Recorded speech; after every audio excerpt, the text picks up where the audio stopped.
Chào anh chị và các bạn rất thân mến.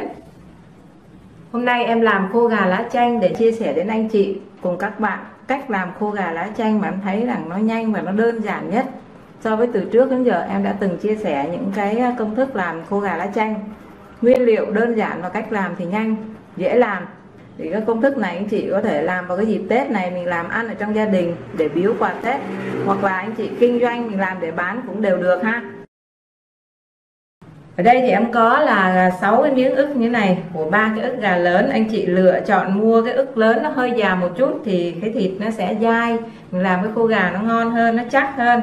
Luộc gà thì anh chị cho thêm một ít lá chanh vào để cho nó thơm. Em dùng 5 lít nước anh chị nhé.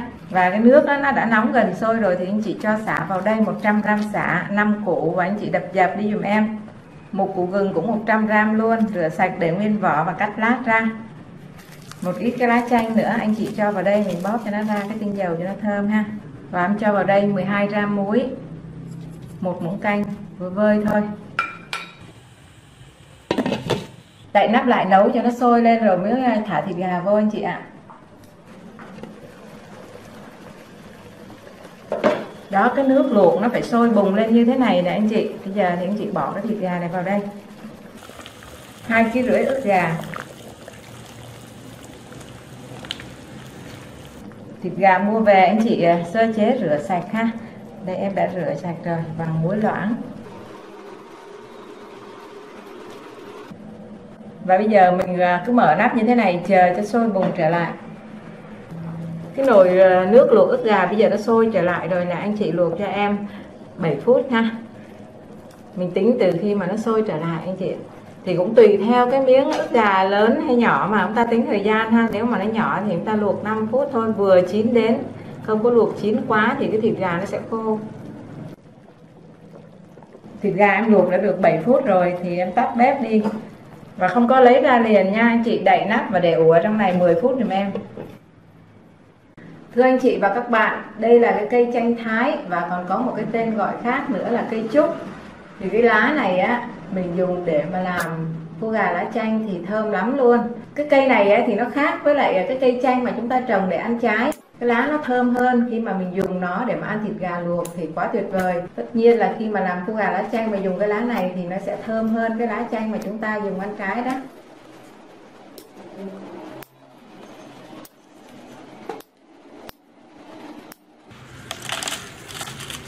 Cái lá này mà đi mua thì cũng hơi khó kiếm mua đó, cho nên là anh chị ra chỗ trồng cây mình mua một cây về nhà mình tự trồng ha. Vâng, cái nồi ức gà em đã ủ được thêm 10 phút nữa rồi nè. Bây giờ thì anh chị vớt ra và ngâm nó vào trong một cái thau nước lạnh liền ha.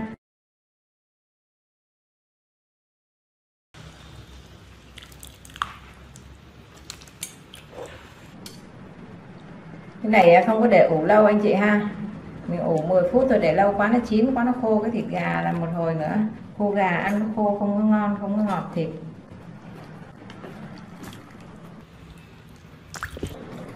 Cái này anh chị cũng chỉ để ở trong này cho nó vừa nguội mình vớt ra liền, không có ngâm lâu ở trong nước này nó sẽ làm lạt thịt.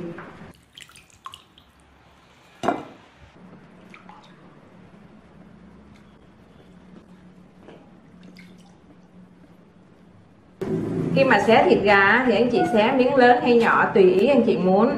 Tuy nhiên là chúng ta cần phải xé cho đều tay thì công việc mà sấy khô gà nó sẽ dễ dàng hơn, nó sôi khô đều hơn. Đó, cứ từng miếng nha anh chị xé cho nó đều ra ha. Nhưng chị nhìn thấy cái thịt gà là bên trong này nó chín vừa đến, nó còn rất là mềm luôn á. Nó không có bị sống mà nó cũng không có khô ha. Thì khi mà ra thành phẩm á, khô gà ăn nó sẽ ngọt thịt, nó có cái độ dai. Vâng, 2,5 kg ức gà em đã xé sợi hết rồi nè anh chị. Đây, anh chị cứ xé những cái sợi nó vừa đều như thế này á, thì khi mình sấy nó sẽ nhanh khô và nó khô đều nhau, nó dễ hơn ha. Bây giờ thì mình sẽ chuyển qua đi chế biến cái gia vị để mà mình xào cái ức gà này ha. Cái lá chanh Thái này em dùng 10g. Bây giờ thì anh chị cắt nó ra ha, cắt lớn một chút, khoảng cỡ cm á, khoảng làm 3/4 gì vậy nè. Rồi cho chung vào với cái ớt khô này. Bắt chảo lên cho nóng rồi thì em cho vào đây 60g dầu ăn, Rửa cái chén con này nè. Chờ cho dầu nóng rồi thì anh chị cho tỏi vào và phi cho thơm. 40g tỏi băm nhuyễn.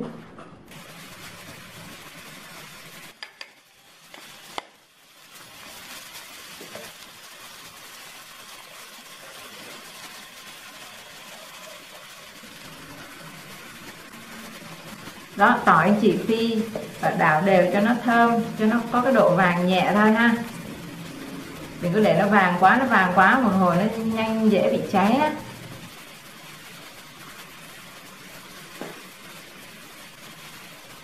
Đấy, nó vàng như này là vừa rồi thì em cho vào đây 15g bột cà ri, 3 muỗng cà phê. Anh chị tắt bếp đi nha, để nóng quá là nó cháy á. 12g bột màu điều, 4 muỗng cà phê. Bột màu điều. Một chút ngũ vị hương, 1/2 muỗng cà phê. Bột ngũ vị hương. Cho bột màu điều vào á thì giúp cho cái khô gà nó sẽ có cái màu đẹp. Lưu ý là trước khi cho những cái gia vị này vô, anh chị tắt bếp giùm em. Rồi đảo đều cho nó thơm nè. Bây giờ em thấy nó thơm dữ lắm rồi đó.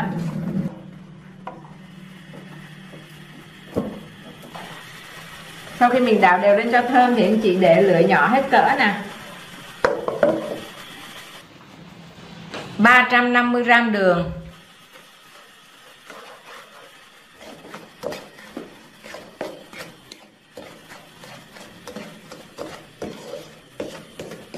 (15g) muối, 3 muỗng cà phê. 15g bột ngọt, 3 muỗng cà phê.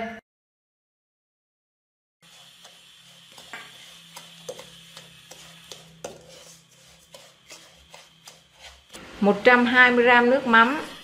Nước mắm Hương Thịnh nha anh chị. Dùng nước mắm ngon đó. Bây giờ thì cho lửa nó lớn lên xíu, nó tan gia vị.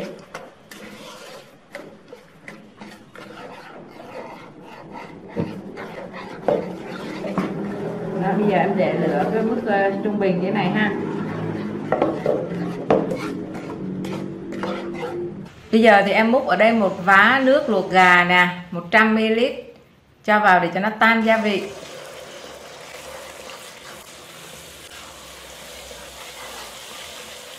Bây giờ thì anh chị cứ nấu và chúng ta nêm nếm theo cái khẩu vị của gia đình mình. Khô gà thì thường nó có cái vị ngọt nhiều hơn là mặn ha. Thì lúc này anh chị nếm lại, mà nếu mà thấy cái vị ngọt mình chưa ưng ý thì lại cho thêm đường vô nè. Hồi nãy em cho cái bột điều này vô này anh chị. Cái này bột điều nguyên chất ha. Thì nó sẽ cho ra cái màu như thế này. Nó sẽ có cái màu nâu nâu vàng vàng ha. Anh chị nấu cho gia vị và đường tan rồi thì anh chị nêm nếm lại theo khẩu vị nha. Lá chanh nè, cùng với lại ớt khô, ớt trái sấy khô đó. Ớt trái và lá chanh vào đây. Và để cho nó cay, nó thơm thì anh chị cho vào đây ớt bột của Việt Nam mình thôi nè. Ớt bột này là 25g, 5 muỗng cà phê. Thì nếu mà không ăn cay được thì anh chị dùng ớt bột Hàn Quốc cho cái màu nó đẹp, nó thơm mà nó không cay ha. Ớt trái này cũng vậy, không thích nhiều thì anh chị bớt lại dùm em ha. Rồi bây giờ thì anh chị cho cái thịt ức gà mà mình đã xé sợi vô nha.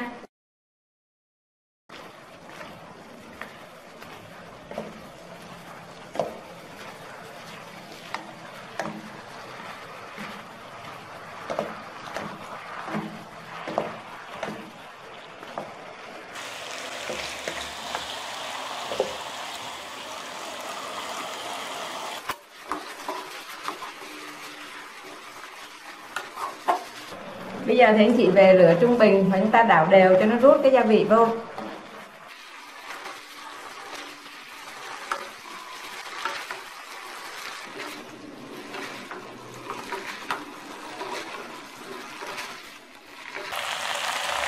Đấy, anh chị cứ đảo cho đến khi mà nước nó rút hết vô trong cái miếng thịt rồi thì chúng ta tắt bếp nha.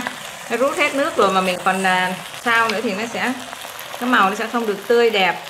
Bây giờ thì có nhiều cách làm lắm. Anh chị có thể cho qua một cái chảo nữa để chúng ta xào cho khô luôn, nhưng mà xào ít thôi, đừng có xào nhiều quá. Hoặc là cho vào trong lò sấy.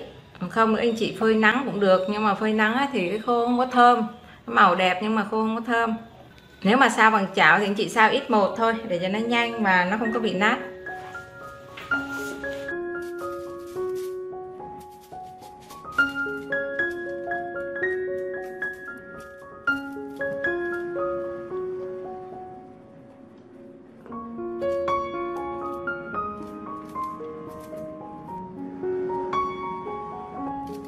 Nhà em có cái lò nướng cho nên em sẽ dùng cái phương pháp sấy bằng lò nướng để nhiệt độ thấp nhất và hé cửa ra ha.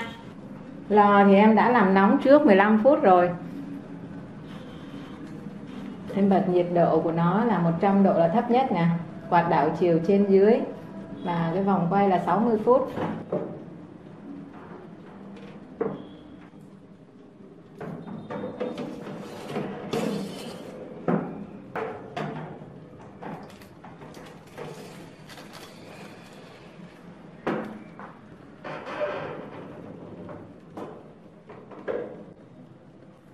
Thì bây giờ anh chị cứ tiếp tục sấy cho đến khi nào mà nó hết một tua là được 1 giờ đó, anh chị sẽ đưa ra và chúng ta đảo đều lên. Sau đó lại tiếp tục cho vào sấy tiếp cho đến khi nào mà nó khô theo ý anh chị muốn, thì trung bình khoảng 3 đến 4 tiếng. Nếu mà anh chị muốn khô nhiều hơn nữa thì mình để lâu hơn. Tuy nhiên nó cũng còn tùy vào cái nhiệt độ và cái lò nữa.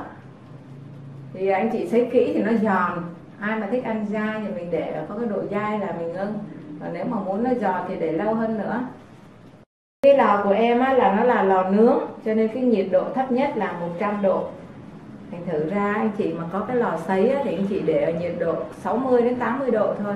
Thì ra cái khô nó có màu sẽ đẹp hơn. Thưa anh chị và các bạn, khô gà lá chanh á, em sấy ở trong cái lò nướng nè ha. Cái nhiệt độ thấp nhất là 100 và hé cửa thì em làm như vậy là 5 tua, coi như là 5 tiếng á. Thì em thấy bây giờ nó cũng đã khô rồi nè. Đấy, rất là thơm luôn và anh chị nhìn thấy nè, nó vàng đẹp chưa? Thì mình cảm nhận bằng cái tay sờ thì mình thấy nó khô rồi đó. Mỗi khi em ăn thì nó có cái độ hơi giòn thôi, vẫn còn cái độ dai. Thì tùy anh chị muốn khô nhiều hay là giòn hay là dai để mà mình sấy lâu hay là mình sấy mau. Thì nếu mà muốn giòn thì sẽ bảo quản được lâu hơn. Thì anh chị có thể canh cái thời gian và nó cũng còn tùy theo mình để nó dày hay nó mỏng và cái độ nóng của cái lò nữa. Rất là ngon luôn. Cái độ ngọt và mặn nó vừa ha. Ăn vào cái miếng lá chanh nó thơm lắm. Cái lá chanh này không hề đắng mà nó thơm. Và những cái trái ớt này nè, anh chị cho vào trong á, mình xên với lại cái nước sốt á, thì bây giờ nó có thấm cái gia vị, ăn nó có cái độ cay nhẹ và nó có cái độ mặn ngọt, thật là tuyệt vời. Thì đấy, hôm nay em đã chia sẻ đến anh chị cùng các bạn cách làm khô gà lá chanh mà em thấy rằng nó nhanh và nó đơn giản nhất so với từ trước đến giờ em đã từng chia sẻ những cái công thức làm khô gà lá chanh. Nguyên liệu đơn giản và cách làm thì nhanh, dễ làm. Chúc cho anh chị thành công. Thì cái công thức này anh chị có thể làm vào cái dịp Tết này, mình làm ăn ở trong gia đình để biếu quà Tết, hoặc là anh chị kinh doanh mình làm để bán cũng đều được ha. Chúc cho anh chị thành công. Cảm ơn anh chị đã theo dõi. Xin chào và hẹn gặp lại trong những video lần sau.